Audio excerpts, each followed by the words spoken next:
Alrighty, hey, thank you for joining me today. And I'm talking to Skyler. I don't know your last name. What's your last name? My name is Skyler Johnson. Skyler Johnson. Nice to meet you, sir. And I'm here at the local Greene County Democrat Party office.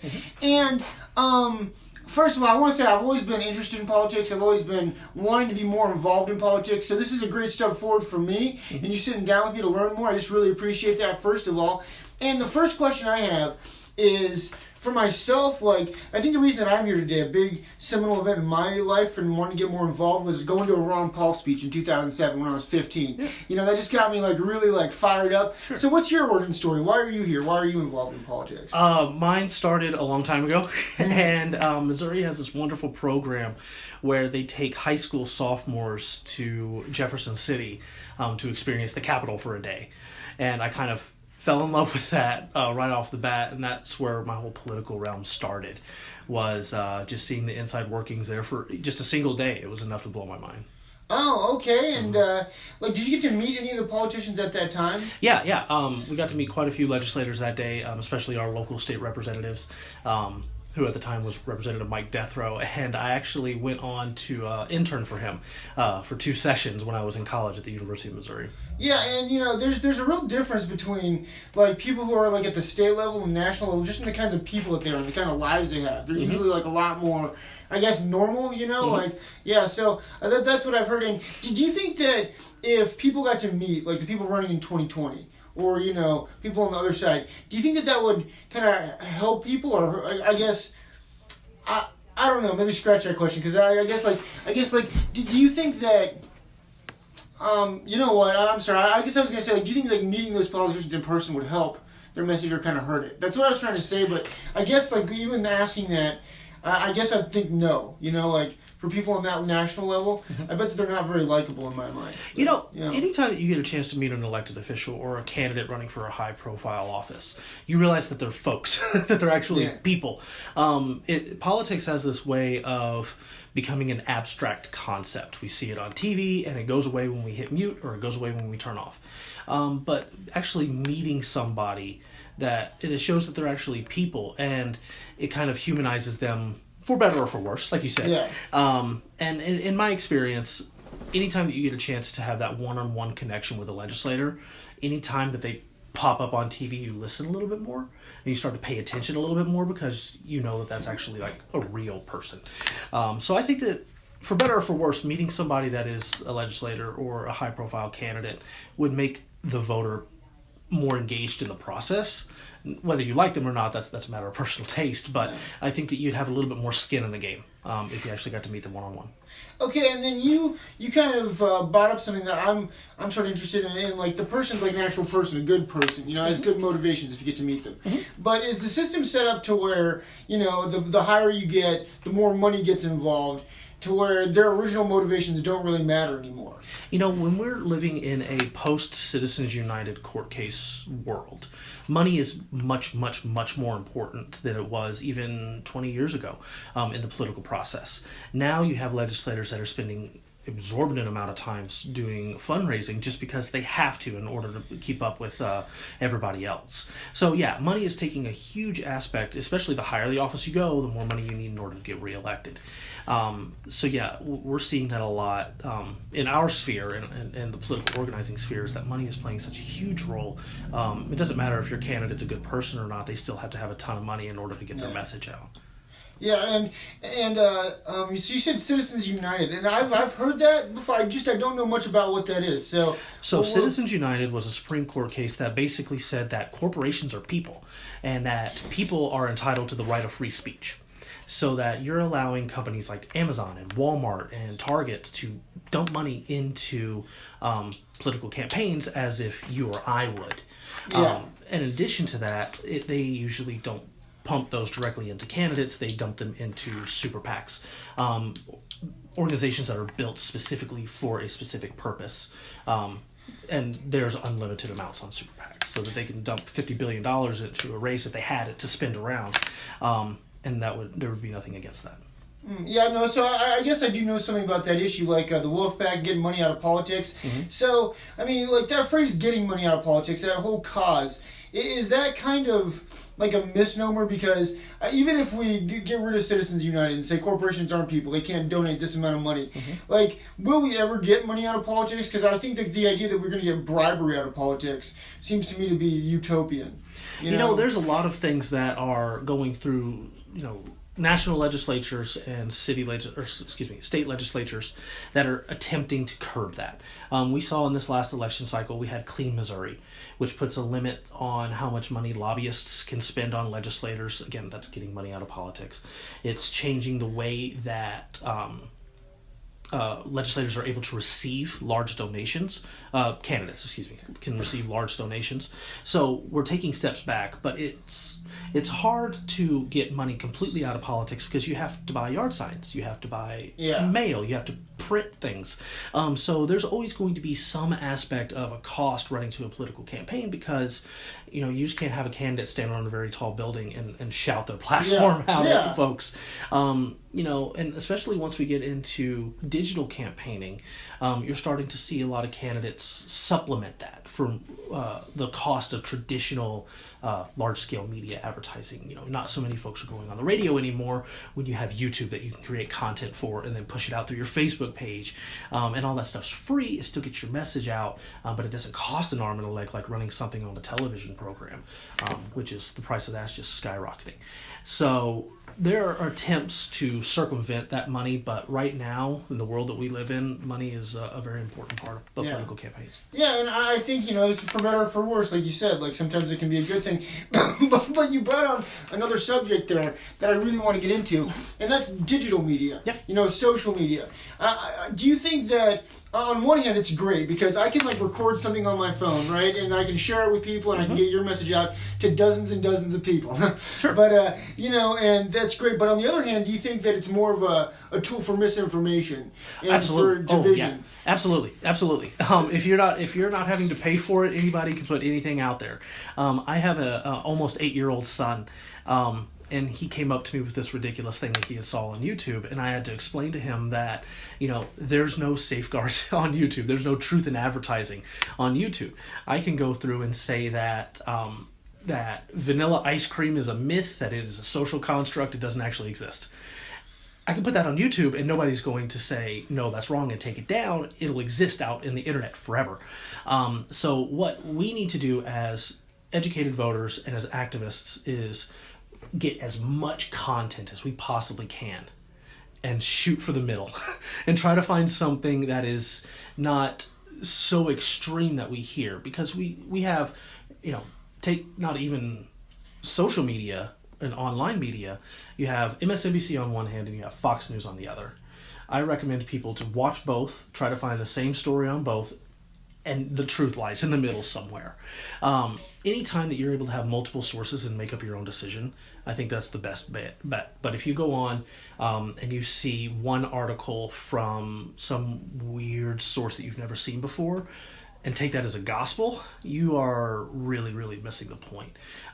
Just for an example, I had a friend of mine whose mother saw an article on Facebook that said, Kansas opens abortion megaplexes. And she shared it out and was appalled and upset and ranting about it and didn't even realize, A, that it was an Onion article, and B, didn't take the time to read it. They just saw the headline and knee-jerk reaction. So what I'm asking everybody to do that comes to here and talks to me about media is click through, read it, and if it sounds fishy, Google it. Just try to find some other source for information that will shed some light on something that may be true. Okay, and then is truth relative to an extent, to what you really want to believe, or are you going to find your own truth? Because nobody's ever going to 100% agree on everything, right? And I guess this sort of gets into another thing I wanted to talk about, which is political labeling yourself. Saying you're a Republican or you're a Democrat or you're a Libertarian or you're Green Party. I think that it's good to have a sense of identity and a sense of where you stand on things. But at the same time, once you make that leap, are you shutting yourself off to certain, realities? You know what I'm saying? Yeah, no, some people will do that. Some people will buy in 100% once they've identified with a label and go for it. again, I like to caution people from doing that. Yeah. Anytime that you're able to get more information on your own, the better you're going to be. If somebody tells you how to believe and tells you what you stand for, you're really missing the point there. But yeah, no, you're right. A lot of people will pick that label and they'll go all in, but that's something that we definitely caution against. Okay, and then this kind of also brings me to something I want to say about the candidates in 2020. Mm-hmm. You know, that I think a lot of those people in their message kind of don't get a lot of people, like, from our part of the country, from middle America, Sure. that might really want to benefit from Democratic policies and vote Democrat, but it's too much like, oh, you know, you like, this is your evil, or, you know, or being pro-choice or anti-gun, you know, like, some of these issues, like, I think kind of dissuade a lot of, you know, people, again, that would benefit from Democratic policies and vote Democrat. So do you think, like, the key to beating Trump in 2020 is that appealing to the middle and kind of appealing to those people more, like middle America? Or do you think it's more, okay, we need to kind of shift further to the left and be... So my crystal ball is broken. Let me put that there. Yeah. So I thought that we were going to come out of 2016 completely differently than we did, and everybody said that we were going to. Yeah. So my gauge for what works and what doesn't work is something that is constantly in shift. But what I think that we need to have going forward is an adult level of conversation. Right now, we're just seeing people go straight juvenile and having these, you know, you're wrong and you're stupid kind of conversations that I hear my 3-year-old having at the sandbox. And we need to realize that these are big issues. These are huge issues that we're not going to be able to solve having a 2-minute arguing match. Nobody is going to change their mind about that. Nobody's going to receive any new information about that. We just have to approach each other as people. Start there. Just realize that, you know, if I'm a Democrat and you're a Libertarian or you're a Republican, that you are, first of all, a human being. Starting there and realizing that you have motivations and you have issues that you are passionate about, that right there is a good starting point. But we're in a climate now of hyper extremist kind of talking where if you don't agree with me 100%, you're garbage. And that's a problem, because we look back at, let's throw back to the 1960s. You actually had conservative Democrats and you had liberal Republicans. Those don't exist anymore, and if they do, they're very few and far between.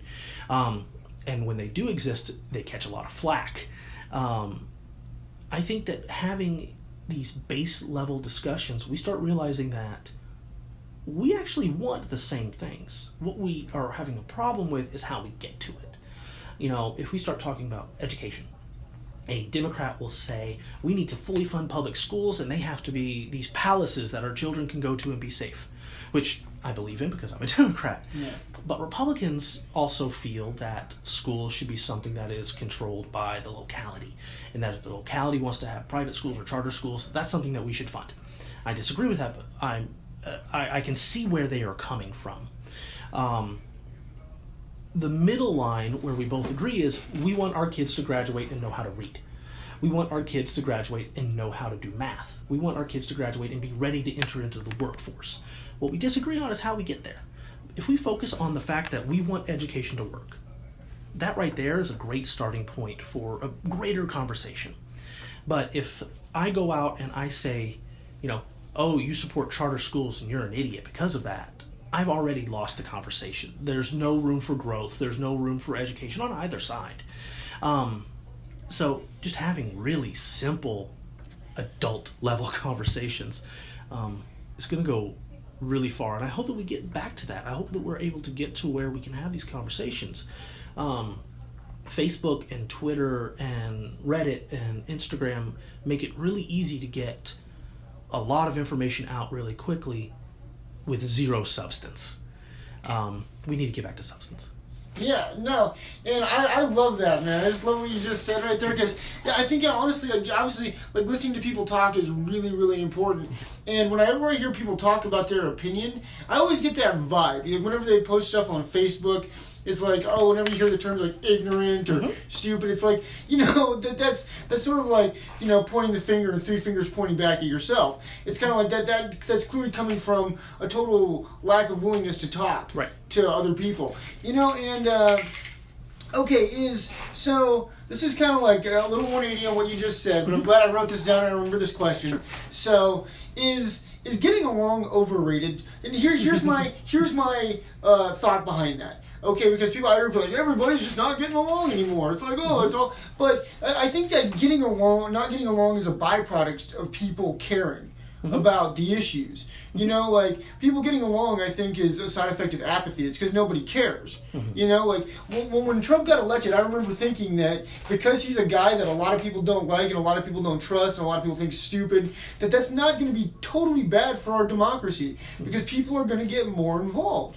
And like, so I guess is getting along or not getting along good in a sense if it means that people are voicing their opinions and having those conversations. So, you know what I'm saying? Yeah, exactly. So agreeing with somebody is really easy because it doesn't take any thought.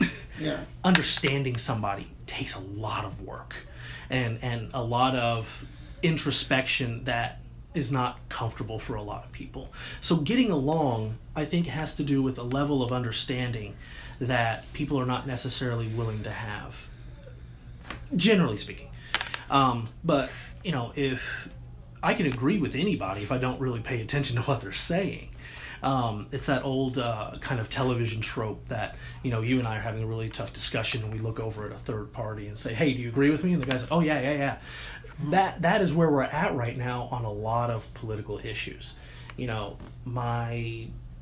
My state representative says this, and I believe that because I haven't really dug into it. But I assume that they have, so I'm going to go with that. Or, my preacher tells me this, or Kim Kardashian says this, or, some other figure tells you what to believe without you digging into it. That's just agreeing without understanding, and that's really easy. It's a lot harder to dig into something and understand it in order to get along with somebody. You have to realize where they're coming from, what their motivations are, and why they believe what they believe. And that takes a lot of effort. And it's hard for some people to do that. I mean, it's hard for everybody to do that, I think, like, because everybody has has an ego. Like, I think that you got to get past that. So, are the candidates the ones that, like, we deserve?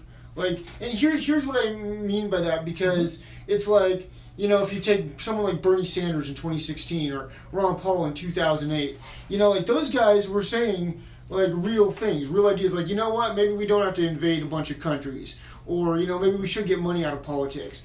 And, even though, the media was working against those people to a certain extent, I think a lot of it was people just don't really care to dig into the issues, So, do you think that they're a reflection of a society that doesn't care about these things as much as they should? There's an old adage that we rarely get the government we want, but we always get the government we deserve.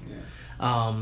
And that plays into not paying attention, not digging in, not being a educated voter.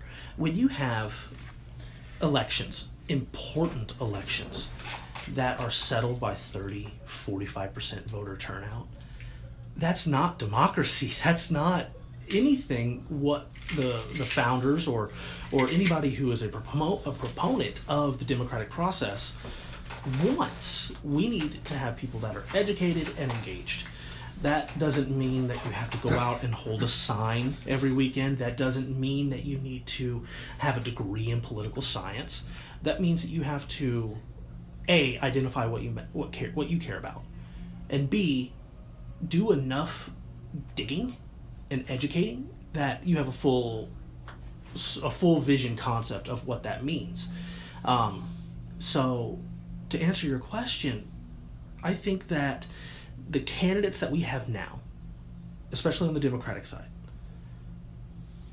come from a very, very wide spectrum. We have, oddly enough, a 37-year-old gay man out of the Midwest who is the faith-based candidate in the Democratic Party now. the candidate that's talking about religion the most among us is the person that is attacked by the evangelical right most often, which I don't really understand how that turns out, but it's a beautiful dichotomy. The fact that we have so many female candidates, the fact that we have so many candidates of color, the fact that we have not uber wealthy white men all over the place is what we've had in the past, for the, again, speaking generally, is just fascinating to me. And I love that. And I love that there's so many viewpoints being represented. I do not like the fact that we have 25 of them. That kind of distracts and dilutes everybody.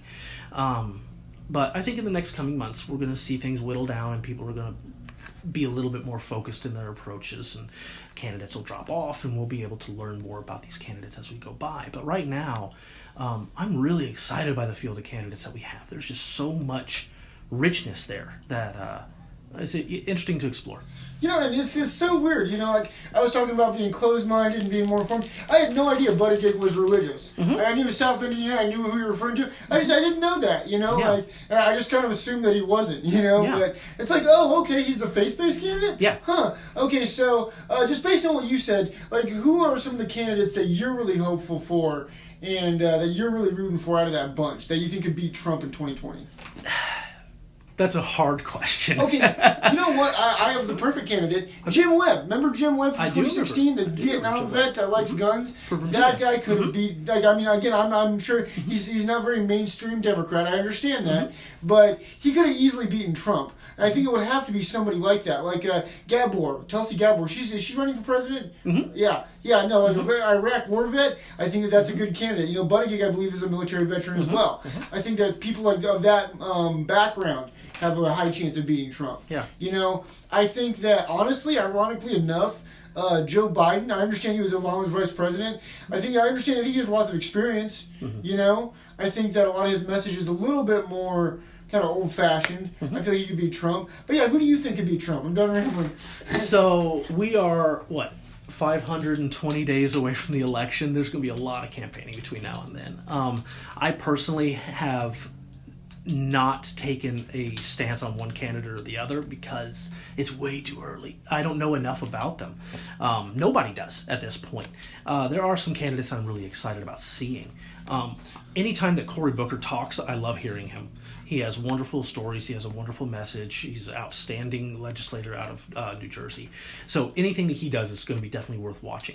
Camilla Harris out of California is really, really interesting as well. And it can't be denied she's got the ability to raise bukus of money. Just her base in California alone will be a big advantage for her. So that's interesting to see as well. Mayor Pete, again, a fascinating character. He's taking a very interesting approach to the presidency, which I love. The fact that he reflects our generation is something that's going to be interesting as well. There are other candidates that fall into that bracket that aren't getting as much love as well. I also personally spent time in Colorado. I was working there in a public employees union political role there. So I'm familiar with Michael Bennett and John Hickenlooper. Both of those are outstanding candidates, have some really interesting things to bring to the table. And then we have the folks that we know, the Bernie Sanders, the Joe Bidens, the Elizabeth Warrens. They are going to, I think, drive the conversation wherever they want it. And then everybody else kind of has to catch up for now. But going forward, it's going to be a really exciting primary series. The biggest thing that I hope that everybody can behave themselves. Yeah. Because once we get nasty and once we start slinging mud at each other, it's just going to be harder to switch gears after a primary. We've seen that in the past. It's a better standard of politicking when you say, look at me, this is what I stand for, this is why I'm the best choice, as opposed to saying, look at that other guy, he sucks, vote for me. It just doesn't work. It never has worked. So yeah, if we're able to keep each other whole throughout the primary thing, I think we're going to end up with a really good situation at the end. Okay, no, and I want to kind of grab on something you just said where about being like not mudslinging. I agree with that general principle when it comes to like people I meet, you know, being like thoughtful and like okay, but that's why Trump won in 2016. I'll posit that because he was I think the first candidate I've seen, maybe the first candidate ever that didn't act like a politician. You know, that's more of an insult than a compliment. But it's like I'm going to say what I think. You know, like this guy's an idiot, this guy's an idiot, Hillary's an idiot. You know, like there's like a video of him talking about like Rosie O'Donnell that's pretty funny. Like, you know, like he's just that kind of guy. So I think that with, you know, social media and the idea that candidates are just kind of putting their thoughts out in like little tweets, you know, I think that maybe mudslinging is what's necessary. Like in terms of beating somebody like Trump, and that's the formula that he took. You know, I think that's going to be. Don't you think that could be a very viable weapon against him? It's like. I don't think so, and here's why. And what I'm going to say is very biased, by the way. Is not going to be nonpartisan. We had a candidate that didn't look like any other candidate before with Donald Trump. He didn't talk like a candidate. He didn't act like a candidate. And now we have a president that doesn't talk like a president and doesn't act like a president. And people are shocked when he, at 2 a.m., writes a tweet and the Dow drops 750 points. We can't have that same level of politicking anymore. We have to rise above that. Or else we could put out Jesse Ventura, who is just as crazy as Trump, and you know, have a battle of the reality show TV stars. I think that we owe it to the American public to have a higher level of discourse. So I don't want any of our candidates to sink to that level where they're calling people, you know, fat pigs in social media, or they're going on and attacking moderators at debates just for their, you know, their personal appearance. I think that we need to rise above that, and hopefully that same kind of rhetoric and that same kind of attitude will not benefit Trump. Because I understand the people that were said, you know, oh, I want somebody that isn't a career politician. I want somebody that understands business. Well, I think that it's come out that he's not as understanding of business as he likes to think that he is. And that when you have somebody in the highest office in the land, you want them to have a level of decorum that breeds confidence in not only the United States citizenry, but around the world. Because again, that 2 a.m. tweet can cause panic around the world. And I don't think that he understands that. I don't think that he gets the scope of what the job is as the United States president. I hope that we have a candidate that comes out in 2020 that does. And okay, and I think that's true, but I would also say that that's true for anybody who's in the office, right? Because nobody knows what that's going to be like until they're there. Like, you know, it's such a huge job. It's like, okay, and that tweet that caused like the Dow to drop 700 points, you know, like, yeah, I mean, that's crazy. But I mean, I think all presidents are going to make mistakes like that. And like, and I'm not saying that in defense of him, but like, I guess that's just sort of my thinking, you know. And I kind of want to bring up, like, do you kind of fear, like, a president that is poised, looks good in camera, says like great things, but because of that can gain the trust of people and get away with things that aren't good? You know, and my thinking right now is like, you know, Obama. Like, he was a great guy. Like, he could talk well in front of camera, accomplished, like, you know, a big step forward for the United States. But, you know, did he really roll back any of those 9/11, like, privacy policies, you know, like with Edward Snowden, like what is the surveillance, you know, the drones, a lot of things. People, I don't think, really cared about that because he was such a great and likable guy. You know, you're going to be hard-pressed to find any president that reaches that office that agrees, or that everybody agrees with. Yeah. It's just not going to happen. FDR tried. He got real close, but he still had a lot of people that were opposed to the things that he was doing. What my concern is that the current president doesn't really think about anything. Going back to the tweet, I'm going to put a tariff, 5% tariff, up to 25% tariff on all Mexican products. We have treaties. NAFTA is still in effect, and it is a zero tariff treaty. So he is breaking international agreements by the seat of his pants without asking anybody. So the next time when we go to set a treaty with somebody, are they going to pay attention at all? Because it could be wiped out with a single tweet by somebody who just has this harebrained idea in the middle of the night. Okay, so, and that's totally true. I agree with the part where a tweet's not the best way to handle that. But tariffs are good for the American worker, right? Is free trade good? Was NAFTA good for the American worker? Like, these tariffs that he wants to implement, again, I'm not saying, like, that there's a good idea there. It's like, if you're a corporation, you can't outsource your jobs to other places. You have to stay in America. You know, I kind of support that idea. And maybe he's not, I don't know how he's doing it exactly. Like, I'm not saying I understand his personal implementation of that. But, aren't tariffs good? Like, well, a good person to ask is the Wausau Paper Company in Wausau, Wisconsin. They were told that, oh no, we're going to increase your production of making paper products. They are currently on their way to moving to Mexico now because the price of lumber that is used to make paper is a Canadian import.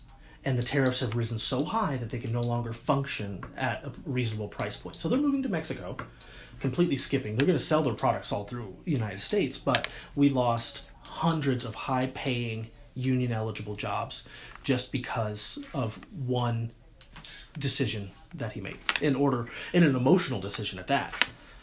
So we're seeing there are repercussions, for the decisions that you would think would be talked about and have a discussion with experts about before these decisions are made, and that we're not seeing. So just that one little example is happening all over the country. Mid-Continent Nail Company in Poplar Bluff, Missouri, is about to go out of business because the price of steel is so high that they can't make their nails anymore at a cost-effective point. So I don't know if tariffs are good for the American worker, but I know examples of where American workers are losing jobs because of it. Okay, so is the example free trade, or is the solution free trade? No. And I have my own personal problems with NAFTA and CAFTA, and I get my start from organized labor, so I have a pro-unionist stance on a lot of things. But I think that any decisions that are being made need to have some thought put into them. I don't believe that NAFTA and CAFTA were the best ideas that we needed at the time for the American worker. But I would also be really hesitant to just rip the floor out from under those because it would cause chaos as it is now. They definitely need to be tweaked. They definitely need to be reviewed. But that's a process that takes time. Yeah. And the current administration is not willing to take time on anything. Okay. And I was just thinking we're probably getting to the point of time where all my buddies are going to shut this off. So, hold on. How long have we been doing this? Okay, wow, 30 minutes? First of all, thank you so much. I really appreciate it. So, I kind of want to go back, at the risk of maybe this lasting a little bit longer, to something you talked about, and that's like giving corporations personhood. Right. Okay, so there's an argument that I've heard for that that's compelling to me, and that's basically the fact that New York Times... these websites, they're all corporations. To sell your product, don't you have to be a corporation to do that? So people can see it and buy it and actually read it and get in the hands of people and be more informed? Sure. So if you take that away from corporations, right, can't the government say, sure, you can say whatever you want as a person, but you just can't print it and you can't sell it, for your corporation. That no longer applies to you. No, I get that. There's the joke, and this is a horrible off-color joke, but it's got a basis in truth, that I won't believe that corporations are people until Texas executes one. that corporations are not held to the same standards that you and I are. That if there is any kind of malfeasance that goes on, CEOs and boards of directors are not seeing the same kind of repercussions that if you and I go out and steal a bunch of people's money, we're going to jail. But a CEO will go out and do it and do something that is against the American people. At worst, they have to resign, get a multi-million-dollar severance package, and move on to the next thing. We cannot hold corporations to the same level as the individual person. Yes, they do a lot of wonderful things. They provide jobs, they provide products. I just don't want them to be politically speaking. I don't want them to be funding candidates based on what they can receive from that candidate, because then you end up with a power dynamic, a power struggle, where you have legislators that are beholden to companies, because anybody that gets you in that office is going to hold some kind of sway over you. I would prefer that it's the voters that get that person into the office, and that legislator is beholden to the voters, not Amazon, not Walmart, because then they're only going to be working for Walmart and Amazon. I want them to work for us. Okay, I love that answer. And then I have two more questions. One, I noticed you have a book by Michael Moore back there. So what's a political movie that you recommend for people? I like Network. You know, it's one of my favorite ones. I don't know if you've seen that, where the guy goes crazy. Like, I go classic. Mr. Smith Goes to Washington. That is my favorite political movie. Absolutely is. It harkens back to a time when, you know, you could actually sway voters by being a good person.